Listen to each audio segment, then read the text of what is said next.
Hello students, in this video we will see model paper set 1 सामाजिक विज्ञान कक्षा 10वीं। ये जो सामाजिक विज्ञान का पेपर है कक्षा 10वीं का, ये आपका 3 घंटे का रहेगा और इसका पूर्णांक जो 75 रहेगा। इसमें कुछ निर्देश दिए गए हैं, हमें निर्देश पढ़ लेने चाहिए प्रश्न पत्र सॉल्व करने से पहले। तो पहला निर्देश है कि आपको सभी प्रश्न हल करने होंगे। सेकंड निर्देश है प्रश्न क्रमांक 1 में 15 अंक निर्धारित हैं। इसमें 3 उपखंड होंगे। खंड अ 5 विकल्प में 5 बहुविकल्पीय प्रश्न होंगे। खंड ब में रिक्त स्थानों की पूर्ति करनी होगी। खंड स में उचित संबंध जोड़ना होगा। आपका जो बोर्ड पेपर आएगा वो भी इसी पैटर्न पे आएगा। क्वेश्चन नंबर 3 प्रश्न क्रमांक 2 से 6 तक अति लघु उत्तरीय होंगे। अति लघु उत्तरीय मतलब इन प्रश्नों का उत्तर जो है आपको कम से कम 30 शब्दों में देना है और इसके लिए 2 ही नंबर रहेंगे। प्रश्न 4 में लिखा है प्रश्न क्रमांक 7 से 10 तक अति लघु उत्तरीय प्रश्न होंगे। अति लघु उत्तरीय प्रश्न होंगे। प्रत्येक प्रश्न 3 अंक आवंटित होंगे। उत्तर की अधिकतम सीमा 50 शब्द, मतलब इसका जो आपको आंसर है लगभग 50 शब्दों के आसपास तक लिखना है। 5वां निर्देश है प्रश्न क्रमांक 11 से 14 तक लघु उत्तरीय प्रश्न होंगे। प्रत्येक प्रश्न पर 4 अंक आवंटित होंगे। उत्तर की अधिकतम सीमा शब्द सीमा जो है 75 शब्द है। सभी प्रश्नों के आंतरिक विकल्प होंगे। अंदर में मतलब आपको ऑप्शन में दूसरा क्वेश्चन भी दिया रहेगा। 6 वाला निर्देश में कहा है कि प्रश्न क्रमांक 15 से 16 तक दीर्घ उत्तरीय प्रश्न होंगे। प्रत्येक प्रश्न पर 5 अंक आवंटित होंगे। उत्तर की अधिकतम सीमा शब्द जो है 100 शब्दों की होगी और सभी प्रश्नों में आंतरिक विकल्प होंगे, मतलब उसमें भी आपको ऑप्शन में अलग क्वेश्चन दिया रहेगा। 7वां में कहा है कि प्रश्न क्रमांक 17 से 18 तक दीर्घ उत्तरीय प्रश्न होंगे। प्रत्येक प्रश्न पर 6 अंक आवंटित होंगे। उत्तर की अधिकतम सीमा 150 शब्द है। सभी प्रश्नों में आंतरिक विकल्प है, तो उन प्रश्नों में भी आंतरिक विकल्प दिया रहेगा। यहाँ पे वस्तुनिष्ठ प्रश्न जो है प्रश्न 1 दिया है, इसमें 3 पार्ट बताया था, उसमें पहला पार्ट दिया है, सही विकल्प चुनकर लिखिए। पहला क्वेश्चन है एडोसल्फोन क्या है। इसमें ऑप्शन ए है तेल, ऑप्शन बी है पेयजल, ऑप्शन सी है लौह पदार्थ, ऑप्शन डी है कीटनाशक। तो इसका सही ऑप्शन जो है ऑप्शन द है कीटनाशक। क्वेश्चन नंबर 2 देखते हैं। गुजरात का आनंद विश्व प्रसिद्ध है। ऑप्शन अ दुग्ध उद्योग के लिए, ऑप्शन को विश्व उद्योग के लिए, ऑप्शन स सॉफ्टवेयर उद्योग के लिए, ऑप्शन ड कुटीर उद्योग के लिए। तो इसका सही ऑप्शन है ऑप्शन स सॉफ्टवेयर उद्योग के लिए। फिर थर्ड जो है भारतीय अर्थव्यवस्था का आधार है। ऑप्शन अ उद्योग, ऑप्शन ब व्यवसाय, ऑप्शन स कृषि, ऑप्शन द शिक्षा। तो इसका सही ऑप्शन है ऑप्शन स कृषि। फिर चौथा क्वेश्चन है शीत युद्ध किन 2 देशों के बीच तनाव का कारण था। ऑप्शन अ है चीन एवं अमेरिका, ऑप्शन ब है अमेरिका एवं सोवियत संघ, ऑप्शन स है सोवियत संघ, ऑप्शन सोवियत संघ एवं चीन, ऑप्शन द है सोवियत संघ एवं जर्मनी। तो चौथे का आंसर है ऑप्शन ब।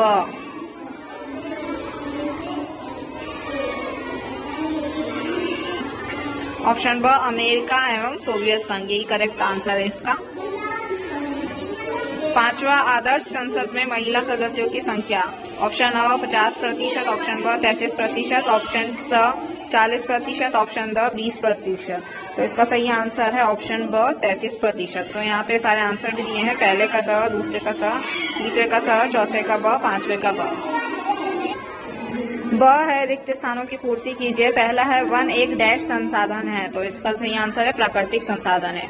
सेकंड खरीफ की फसल का मुख्य उद्यान डैश है, तो इसका आंसर है धान या चावल।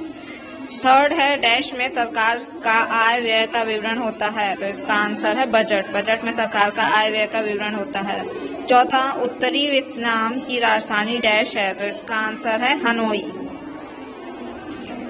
फिफ्थ वाला है नियमगिरी में डैश अयस्क भंडार है, इसका आंसर है बॉक्साइट। नियमगिरी में बॉक्साइट अयस्क भंडार है। क्वेश्चन है उचित संबंध जोड़िए। खंड क और खंड ब दिए गए हैं। इसमें पहला वाला है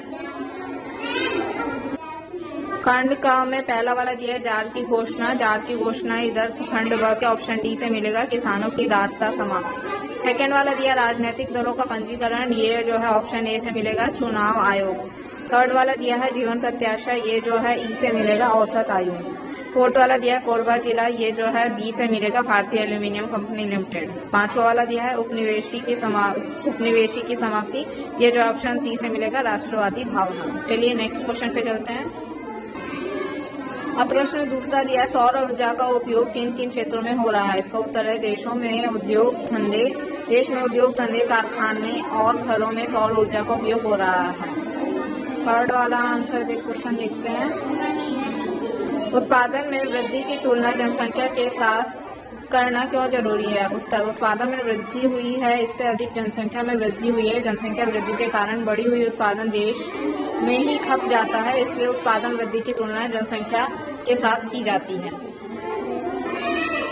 प्रश्न 4 है सरकार के लिए बजट क्यों जरूरी है। बजट में करों की चर्चा क्यों की जाती है। उत्तर सरकार के लिए बजट इसलिए जरूरी है क्योंकि एक वर्ष में सरकार को जो कार्य करना है उन कार्यों के लिए कहां से पैसा प्राप्त होगा तथा उस प्राप्त आय को सरकार किन मदों पर खर्च करेगी, यह अनुमानित आंकड़े बजट में रहते हैं। बजट जब तक संसद में या विधानमंडल में स्वीकृत न हो जाए तब तक वह कानूनी रूप से मान्य नहीं होता। बजट में करों की चर्चा इसलिए होती है क्योंकि सरकार को बहुत से कार्य करने पड़ते हैं। इन कार्यों को करने के लिए पैसे एकत्र करने हेतु कर लिए जाते हैं। इन कार्यों को संपन्न करने हेतु सरकार कई प्रकार के कर लगाती है। सरकार जो कर वसूली करती है उसे राजस्व कहते हैं। सरकार के राजस्व और उसके खर्च को पूरा लेखा जोखा बजट कहलाता है।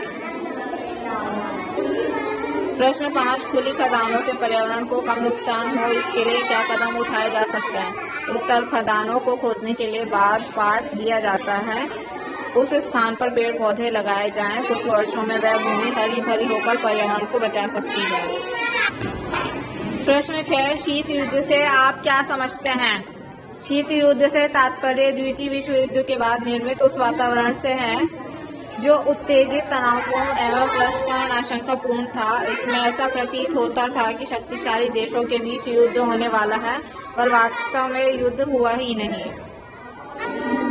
प्रश्न 7 जनगणना के आंकड़े हमारे लिए कैसे उपयोगी हैं। जनगणना के आंकड़े हमारे लिए विकास के उद्देश्य से बहुत उपयोगी हैं। इन आंकड़ों के आधार पर हम आगे की विकास योजनाएं बनाते हैं, जैसे साक्षरता दर कितनी है, आगे किस प्रकार बढ़ाना है, पिछले 10 वर्षों में अपनी योजनाओं के लक्ष्य कहां तक प्राप्त किए या कहां तक असफल हुए। महिला पुरुष अनुपात पहले कितना था, उसमें कितना सुधार हुआ, आगे क्या प्रयास करने हैं। आय के स्तर में हम पता लगाते हैं कि आर्थिक विकास कितना हुआ, आगे किस प्रकार आर्थिक विकास की योजना बनाना है। इस प्रकार विकास की तुलना करने और आगे की योजना बनाने हेतु जनसंख्या के आंकड़े बहुत उपयोगी हैं। प्रश्न 8 वियतनाम के स्वतंत्रता आंदोलन में भूमि सुधार का क्या महत्व था। उत्तर उत्तरी वियतनाम में साम्यवादी प्रभाव था। यहाँ साम्यवादी वियतनाम का नियंत्रण था। यहाँ विस्तृत भूमि सुधार कार्यक्रम अपनाया गया। इसके तहत यहाँ जमींदारी प्रथा समाप्त करके भूमि जोतने वाले किसानों को जमीन का मालिक बनाया गया और हर किसान कितनी जमीन रख सकता है उसकी सीमा बांध दी गई। इन सुधारों का नतीजा यह हुआ कि सदियों बाद वियतनाम के गरीब किसान और भूमिहीन मजदूर जमीन के मालिक हो गए। ये किसान अब वियतनाम के सबसे मजबूत समर्थक बन गए हैं। प्रश्न 9 नियमगिरी के स्थानीय निवासी खनन का विरोध क्यों कर रहे थे। उत्तर यह एक आदिवासी क्षेत्र है। यहाँ डोंगरिया कूट तथा अन्य जनजातियां काफी लंबे समय से रह रही हैं। इस क्षेत्र का नाम वहाँ के एक राजा के नाम पर पड़ा। लोगों का मानना था कि नियम राजा उनकी रक्षा करता है। इन लोगों का जीवन इस क्षेत्र में मिलने वाले वन्य जीव, नदी, झरनों इत्यादि से आजीविका कमाकर चलता था। इस प्रकार इनके जीवन का आधार भी यहाँ पर फैली प्राकृतिक संपदा है। अगर यहाँ खनन होता तो उन्हें वहां से विस्थापित कर दिया जाता तथा उनकी आजीविका खत्म हो जाती। इसलिए यहाँ के लोग यहाँ खनन का विरोध कर रहे थे। प्रश्न 10 सूचना के अधिकार का उपयोग कर जनता पंचायत से क्या क्या सुविधा प्राप्त कर सकती है। उत्तर सूचना के अधिकार का उपयोग कर जनता पंचायत से बिल, वाउचर्स, मस्टर रोल और अन्य विकास कार्य संबंधी दस्तावेजों की देखने और उनकी छायाप्रति फोटोकॉपी मंगाने की सुविधा प्राप्त कर सकती है। प्रश्न 11 भूजल नवीनीकरण के लिए क्या उपाय करना होगा। उत्तर वर्षा का जल रिसकर धरती के अंदर पहुंचता है। इसमें इससे भूजल का स्तर बढ़ता है। भूजल के नवीनीकरण के लिए निम्न उपाय करने होंगे। पहला, रेन वाटर हार्वेस्टिंग, वर्षा का जल संचय करना प्रथम आवश्यकता है। सेकेंड, सड़क के दोनों किनारों पर घास की पट्टियां छोड़नी चाहिए। थर्ड, सीमेंट की सड़कें बनाने पर रोक लगानी होगी। फोर्थ, नदियों के जल में कचरा डालकर अवरोध नहीं होने देना चाहिए। पांचवा, जल की स्वच्छता और शुद्धिकरण पर अधिक ध्यान देना चाहिए। अब इसके बाद अगला प्रश्न है, अथवा में जल संसाधन का सबसे महत्वपूर्ण क्यों माना गया है? तो इसका उत्तर है, जल संसाधन को सबसे महत्वपूर्ण माना गया है। इसके निम्न कारण है। पहला, मनुष्य के दैनिक जीवन में जल का सर्वाधिक उपयोग होता है। दूसरा, औद्योगिक क्षेत्र में जल की नितांत आवश्यकता है। तीसरा, जल से विद्युत उत्पादित की जाती है। जल विद्युत असमाप्त संसाधन है। चौथा, वर्षा रहित क्षेत्रों में जल द्वारा सिंचाई से कृषि की जाती है। पांचवा, वृक्षारोपण द्वारा जल को संरक्षित रखा जाता है। छठवां, जलाशयों में मत्स्य पालन किया जाता है।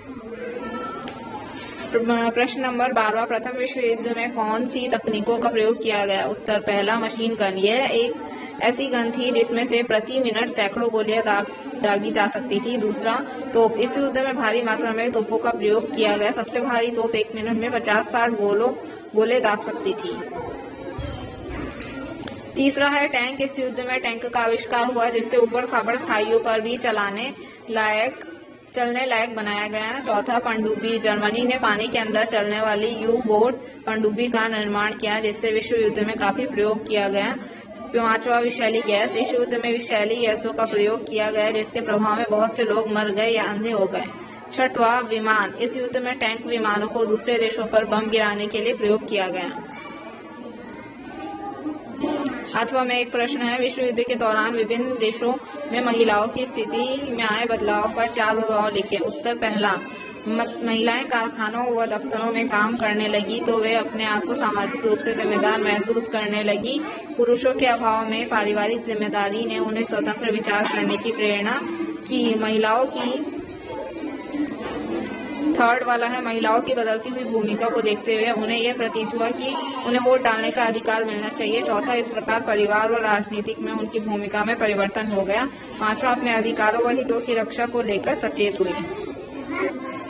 प्रश्न 13, सरकार को ऐसे कौन कौन से कार्य हैं जो गरीबी कम करने के से सीधे जुड़े हुए हैं? उत्तर, दैनिक मजदूरी, न्यूनतम मूल्य पर खाद्य पदार्थ, कुपोषण दूर करने के उपाय। ये कार्य सरकार गरीबी को दूर करने के लिए करती है। अथवा औद्योगिकरण। अथवा में एक और प्रश्न दिया, औद्योगिकरण से कौन कौन से फायदे हैं? तो इसके उत्तर में उद्योग के विकास से निम्नलिखित फायदे हैं। पहला है, उद्योग के विकास से बड़े पैमाने पर सामान का उत्पादन होने से काफी सस्ती दरों पर उपभोक्ता के लिए सामान उपलब्ध होता है। दूसरा, औद्योगिकरण से लोगों के जीवन स्तर में सुधार होता है। तीसरा, उपभोक्ता को वस्तुओं के कई विकल्प उपलब्ध हैं। ग्राहकों के विकल्पों की व्यापक विविधता मिलती है। चौथा, औद्योगिकरण नए रोजगार के अवसर पैदा करता है। पांचवा, औद्योगिकरण में आयात और निर्यात के लिए परिवहन का नए तरीके से विकास होता है। छठवां, संसाधनों का उपयोग किया जाता है। सातवां, विदेशी मुद्रा की कमाई होती है। प्रश्न 14, भारत एक समृद्धिशील देश है जिसके निवासी निर्धन है, विस्तार से वर्णन कीजिए। भारत में अपार प्राकृतिक संसाधन है लेकिन इसका उचित विदोहन एवं वितरण नहीं हो पाता है जिससे यहाँ के निवास एक समृद्धिशील देश होने के बाद भी निर्धन है। भारत में निर्धनता के निम्नलिखित कारण हैं। पहला, तीव्र जनसंख्या वृद्धि। भारत में प्रतिवर्ष 2.6% की दर से जनसंख्या वृद्धि हो रही है। उतनी तीव्र गति से उत्पादन एवं साधनों की मात्रा में वृद्धि नहीं हो रही है जिससे देश की आर्थिक संतुलन बिगड़ रहा है। दूसरा, बेरोजगारी। बेरोजगारी दूसरों पर आश्रित बना देती है। व्यक्ति को रोजगार होने से दूसरों पर आश्रित रहना पड़ता है। व्यक्तिहीनता की भावना से ग्रस्त हो जाता है। तीसरा, गरीबी। उत्पादन संसाधनों के अभाव में बेरोजगारी गरीबी को जन्म देती है। गरीबी के कारण व्यक्ति का जीवन स्तर निम्न होता है। चौथा, प्राकृतिक संसाधनों का अपूर्ण विदोहन। भारत में प्राकृतिक संसाधनों की प्रचुरता है किंतु उत्पादन संसाधनों के अभाव में इन साधनों का विदोहन नहीं हुआ है। यहाँ कृषि एवं उद्योग भी उत्पादकता वृद्धि की संभावनाएं विद्यमान है। पांचवा, निम्न स्वास्थ्य स्तर। देश में मलेरिया, चेचक, टीबी, कैंसर आदि रोगों से करोड़ों व्यक्ति प्रभावित है जिसके कारण उद्योगों, कारखानों आदि से उन्हें प्रायः अवकाश लेना पड़ता है। इसके एक ओर उत्पादन करता है तो दूसरी ओर श्रमिकों का रोजगार भी करता है। निम्न स्वास्थ्य स्तर के कारण लोग कम आयु में ही मर जाते हैं, जिससे अनुभवी एवं कुशल श्रमिकों की कमी हो जाती है। इससे देश की आर्थिक उन्नति प्रभावित होती है। अथवा में एक क्वेश्चन दिया है, लिंगानुपात के आरेख को देखकर नीचे दिए गए प्रश्नों के उत्तर दे। तो इसमें जो है लिंगानुपात का एक आरेख दिया गया है और इसमें जो है वर्ष दिया गया है और नीचे जो है क्वेश्चन दिए गए हैं। सबसे अधिक और सबसे कम लिंग का अनुपात किस दशक में रहा है? तो इसमें हम ऊपर ग्राफ से देख सकते हैं। सबसे पहले में ही जो है 1901 दिया गया है। 1901 में जो है सबसे ऊपर है ग्राफ। 1972 उसमें जो है लिंग अनुपात रहा 1000 पे 972 महिलाएं रही हैं। वहीं पे हम ग्राफ में आगे बढ़ते हैं और जाते हैं 1911 देखते हैं। ये ग्राफ नीचे हो जाता है 1000 मतलब ये 964 हो जाता है, फिर और नीचे गिरता जाता है 955 हो जाता है। 1931 में 950 हो जाता है। सबसे कम हम देखते हैं तो ये जो है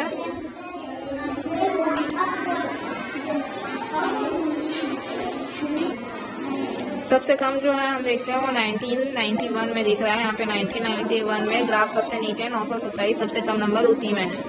तो इस तरह से पहले प्रश्न का आंसर हो गया। और देखते हैं सेकंड का।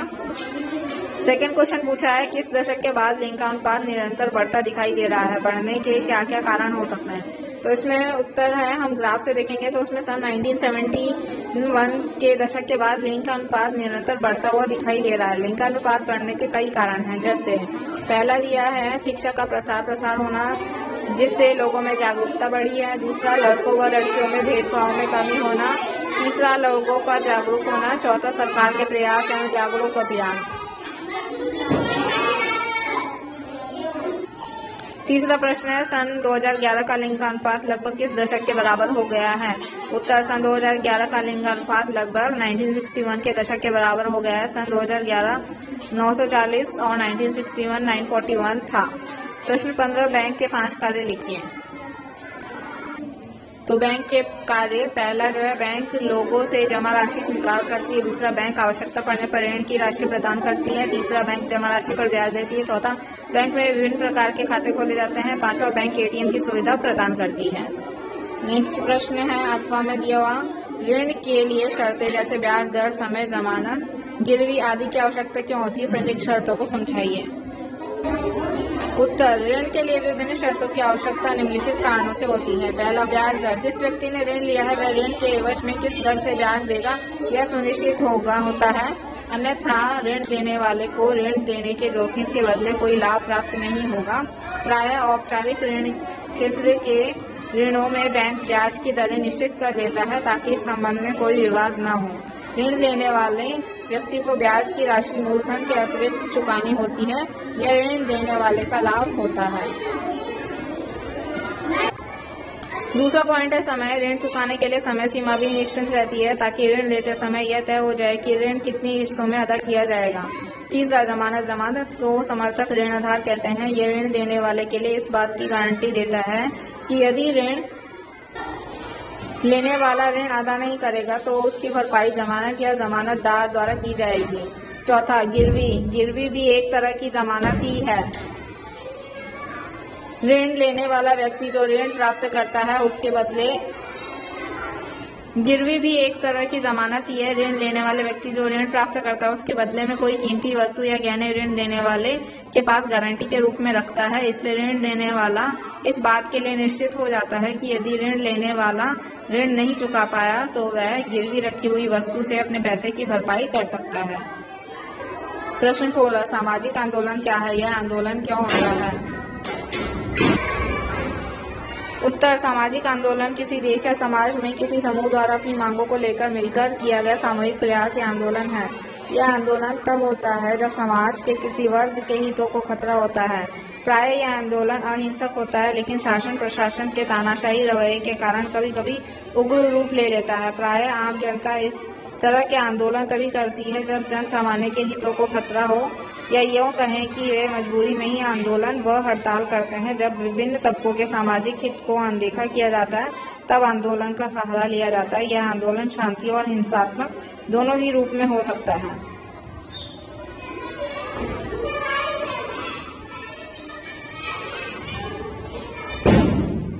इस तरह के आंदोलन से लोग अपनी मांगे सरकार के समक्ष रखते हैं और सरकार पर दबाव डालते हैं कि सरकार उनकी मांगों को माने।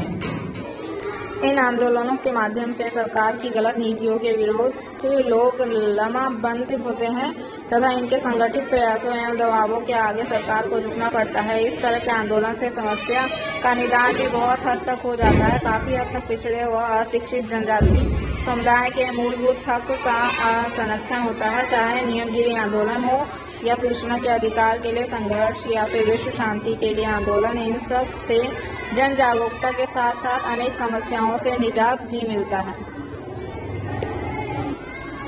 अथवा में प्रश्न दिया है, निशस्त्रीकरण की आवश्यकता क्यों है? उत्तर, द्वितीय विश्व युद्ध की समाप्ति जिस दर्दनाक बमबारी से हुई है उसने विश्व के लिए एक नई समस्या उत्पन्न कर दी है। युद्ध का अंत हुआ किंतु निशस्त्रीकरण की आवश्यकता बनी रही।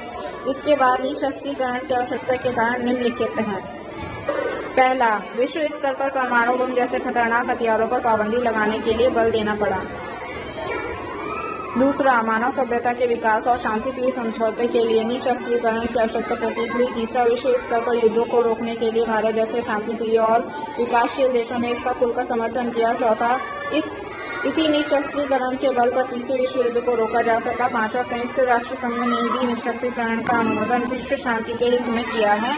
छठवां, तनाव और टकराव को कम करने के लिए विश्व शांति व निशस्त्रीकरण ही एकमात्र विकल्प है। प्रश्न 17, प्रधानमंत्री एवं मंत्रिपरिषद के संबंधों को बतलाते हुए प्रधानमंत्री के कार्यों का विवरण दीजिए। उत्तर, प्रधानमंत्री व मंत्रिपरिषद के संबंध। प्रधानमंत्री मंत्रिपरिषद का प्रधान होता है। लोकसभा में बहुमत प्राप्त व्यक्ति को राष्ट्रपति प्रधानमंत्री के रूप में नियुक्त करता है। प्रधानमंत्री अपनी मंत्रिपरिषद के सदस्यों को चुनता है जिन्हें राष्ट्रपति नियुक्त करता है। प्रधानमंत्री व्यवहारिक रूप में सर्वाधिक शक्तिशाली होता है। राष्ट्रपति प्रधानमंत्री और मंत्रिपरिषद की अनुशंसा के अनुरूप ही अपने अधिकांश अधिकारों का प्रयोग करता है। प्रधानमंत्री को लोकसभा में बहुमत प्राप्त होने के कारण विधायिका और कार्यपालिका दोनों पर नियंत्रण होता है। प्रधानमंत्री राष्ट्रपति और मंत्रिपरिषद के बीच सेतु का काम करता है। प्रधानमंत्री के अधिकार व कार्य। मंत्रियों का चयन करना, तो सबसे पहले उसका जो अधिकार होता है मंत्रियों का चयन करना होता है। पहला है, प्रधानमंत्री अपने सहयोगी दलों के सदस्यों में से मंत्रिपरिषद के मंत्रियों का चयन करता है और उनकी योग्यता व अनुभव के अनुरूप उन्हें विभागों का बंटवारा करता है। सेकेंड, प्रधानमंत्री विभिन्न विभागों और मंत्रियों की नीतियों का समन्वय कर उनका मार्गदर्शन व नेतृत्व करता है। थर्ड, प्रधानमंत्री योजना आयोग नीति के आयोग का पदेन अध्यक्ष होता है। और चौथा, प्रधानमंत्री मंत्रिपरिषद की बैठकों की अध्यक्षता करता है।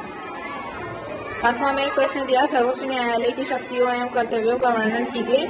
उत्तर, सर्वोच्च न्यायालय की शक्तियां एवं कर्तव्य क्षेत्राधिकार निम्नलिखित हैं। पहला, प्रारंभिक क्षेत्राधिकार। सर्वोच्च न्यायालय के प्रारंभिक क्षेत्राधिकार को निम्नलिखित दो भागों में बांटा जा सकता है। और राज्य से संबंधित विवाद। पहला, संघीय सरकार तथा एक या अधिक राज्यों के बीच उठे विवादों पर निर्णय देना। दूसरा, एक पक्षीय संघीय सरकार तथा एक या अनेक राज्यों का हो तथा दूसरे पक्ष का या एक से अधिक राज्यों का हो। थर्ड, दो या दो से अधिक राज्यों के बीच उठे विवाद। ब, मौलिक अधिकारों से संबंधित विवाद। मौलिक अधिकारों से संबंधित विवाद की सुनवाई सीधे सर्वोच्च न्यायालय द्वारा की जा सकती है। सर्वोच्च न्यायालय नागरिकों के मौलिक अधिकारों के रक्षक के रूप में कार्य करते हुए 5 प्रकार के लेख जारी करता है। पहला, बंदी प्रत्यक्षीकरण लेख। दूसरा, परमादेश लेख। तीसरा, प्रतिषेध लेख। चौथा, उत्प्रेषण लेख। पांचवा, अधिकार पृष्ठा लेख। दूसरा पॉइंट है अपीलीय क्षेत्राधिकार। सर्वोच्च न्यायालय के अपीलीय क्षेत्राधिकार निम्नलिखित हैं। असंवैधानिक अपीलें। इस विवाद में संविधान के किसी अनुच्छेद या धारा की व्याख्या से संबंधित प्रश्न निहित है। इस प्रकार का प्रमाणीकरण उच्च न्यायालय द्वारा किया जाता है, तो उच्च न्यायालय के निर्णय के विरुद्ध अपील की जा सकती है। यदि ऐसे विवाद में उच्च न्यायालय अपनी प्रमाणीकरण नहीं करता है तो भी सर्वोच्च न्यायालय ऐसे विवाद की सुनवाई करने की अनुमति प्रदान कर सकता है। इसी में ब आता है दीवानी अपीलें। दीवानी अपीलें। सर्वोच्च न्यायालय में उन समस्त दीवानी मामलों की अपील की जा सकती है जिनके बारे में उच्च न्यायालय यह प्रमाणित कर दे कि इन विवादों में सामान्य महत्व के कानून की व्याख्या से संबंधित प्रश्न निहित है।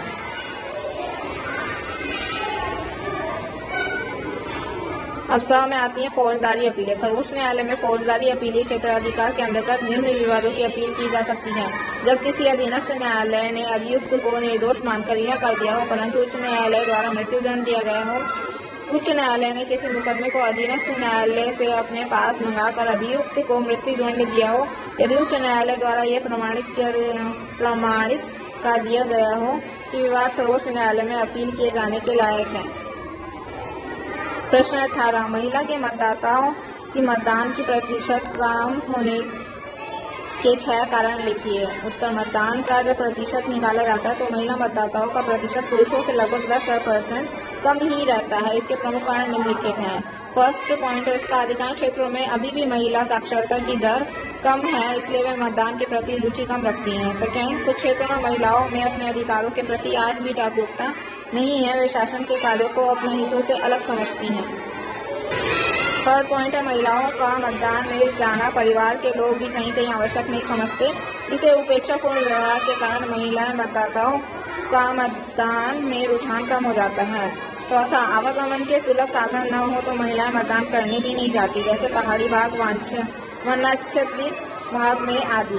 पांचवा, परिवारवाद को प्राथमिकता, शासन के कार्यों के प्रति अरुचि का प्रभाव मतदान पर पड़ता है। छठवां, पुरुष प्रधान समाज में आज भी महिलाएं स्वयं निर्णय लेने में सक्षम नहीं है, इसलिए मतदान का प्रतिशत कम है।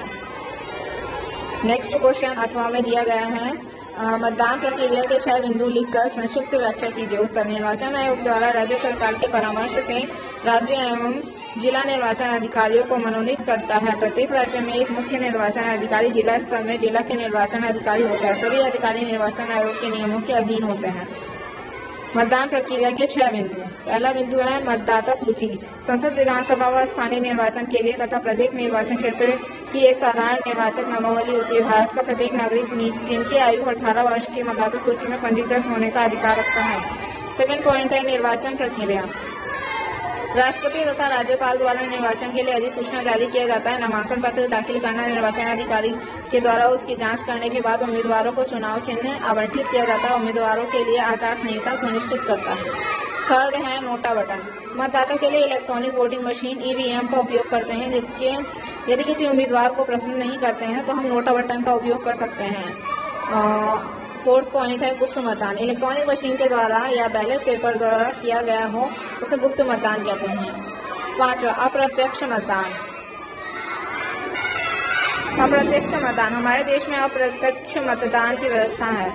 सिक्स्थ पॉइंट है राइट टू रिकॉल। स्थानीय निकाय में यह नियम लागू होता है। पंचायत या नगर पालिका के 50% प्रतिनिधियों के हस्ताक्षर और ग्राम वासियों के 2/3 बहुमत से किसी भी प्रतिनिधि को उसके पद से हटाया जा सकता है। तो इस तरह ये सोशल साइंस का आपका हिंदी मीडियम का क्वेश्चन पेपर समाप्त होता है।